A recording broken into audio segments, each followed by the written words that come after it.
Assalamu alaikum, Prime Minister. First of all, a very warm welcome to you, and I think me, myself, and everyone else here is honored to be interacting with you here today. I'm going to proceed with my question. سوال میں آپ سے اردو میں کروں گی، اور سوال یہ ہے کہ ہم نے اکثر اوقات یہ دیکھا ہے کہ اگر ہم نے یوسف رضا گیلانی صاحب کو ہٹانا ہو یا نواز شریف صاحب کو ہٹانا ہو، یا ایون کہ اگر آپ نے قاسم کے ابا کو گرفتار کروانا ہو تو ہماری عدالتیں رات کے 12 بجے بھی کھول دی جاتی ہیں.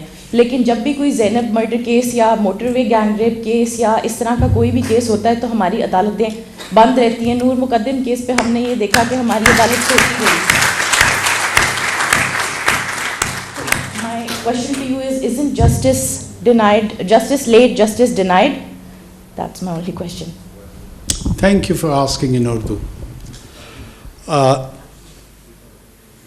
اردو زبان مجھے بڑی پسند ہے. ایسا نہیں ہے کہ میں اردو کی ادائیگی میں مجھے کوئی مسئلہ ہے. بہت سارے لوگ یہ سمجھتے ہیں کہ میں اپنی انگریزی دانی چھاڑنا چاہتا ہوں. دیکھو، آپ نے پوری بات جو کی ہے اپنے سوال میں اپنا جواب بھی میرے خیال میں دے چکی ہیں. آپ میرے لیے کہنے کو بہت کم چھوڑا ہے آپ نے، لیکن اس کے باوجود میں کچھ نہ کچھ ضرور کہوں گا اس پہ. یہ جو پورا کا پورا نظام عدل ہے، اس پہ بڑے سنگین سوالات ہیں، اور جب تک اس نظام عدل کو ہم ایڈریس نہیں کریں گے، اس میں کسی کا ابا ہو یا کسی کی اماں ہو یا کسی کی باجی ہو یا وہ خود ہو، محفوظ رہنا مشکل ہے. یہی آپ کو پروٹیکٹ کرتا ہے نا یہ نظام، اور وہ چند رہنما اصول ہوتے ہیں آپ کے. مسئلہ یہی ہے کہ قاسم کے ابا جب خود ہوتے ہیں نا تو ان کو حمید کی اماں بالکل نظر نہیں آ رہی ہوتی. وہ ناؤنس کے جھگڑے میں پھنس جاتے ہیں. جب تک میں ہوں آج تو مجھے سب کچھ درست نظر آ رہا ہے، جب کل آپ اس جگہ پہ ہوں گی تو وہ مجھے درست نظر نہیں آ رہا ہوگا. ایک تو اس رویے سے تبدیل کی ضرورت ہے، اور سیٹلڈ ہونا ہوگا اصولوں پہ، پرنسپلز پہ، کہ چاہے اس کا اطلاق مجھ پہ ہو یا آپ پہ ہو، پھر وہ یکساں ہو. ہمارا بنیادی مسئلہ یہی ہے کہ اگر ریاست کے چند ادارے ان سے میں مستفید ہو رہا ہوں تو میں ان کو والد کا درجہ دینا شروع کر دیتا ہوں. دیا ہے نا.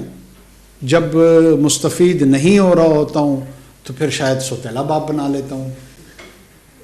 یہ وہ مسائل ہیں جو سبجیکٹو انداز میں ہم تمام کو اس پہ سوچنا چاہیے، بولنا چاہیے، غور کرنا چاہیے. اگر واقعتاً ان کو والد نہیں بنانا تو ونس اینڈ فار آل فیصلہ کر لو اور پھر خود والد بنو. والد جب گھرانے کی سربراہی کرتا ہے نا تو ذمہ داری لیتا ہے. وہ پھر بچوں کے نان نفقے کا تمام کی تمام ذمہ داری خود اٹھاتا ہے. وہ پھر ہمسائے میں حمید کے والد سے نہیں کہتا کہ یار ذرا میرے بچوں کا خیال رکھ دینا. اگر حمید کے والد کی طرف دیکھے رہو گے نا تو قاسم کے ابا کا مسئلہ ذرا خراب ہی رہے گا. یہ اشتہاری گفتگو ہے کیونکہ آپ نے اشتہارے میں کی ہے، اس لیے میں جواب بھی اس میں دے رہا ہوں. کھل کے پوچھا ہو تو میں کھل کے بتاتا.